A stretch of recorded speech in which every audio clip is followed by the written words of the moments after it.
සුබම සුබ සිංහල දෙමළ අලුත් අවුරුද්දක් වේවා. ඉතින් අලුත් අවුරුද්දේ අපිට පුළුවන් අපේ ජීවිතේ අලුතෙන් පටන් ගන්න. හැම මොහොතකම අපිට අපේ ජීවිතේ මුල ඉඳලා පටන් ගන්න පුළුවන්. එහෙනම් මේ අලුත් අවුරුද්දේ අපි අලුතෙන් පටන් ගමු ජීවිතය. අපි සිංහල අලුත් අවුරුද්ද කියලා සමරන්නේ අපේ සංස්කෘතිය.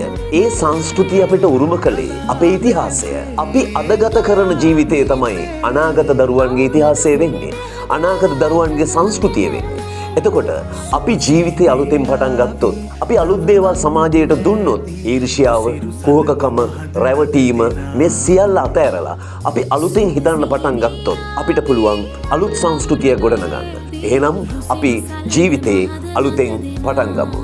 සුබම සුබ සිංහල දෙමළ අලුත් අවුරුද්දක් වේවා.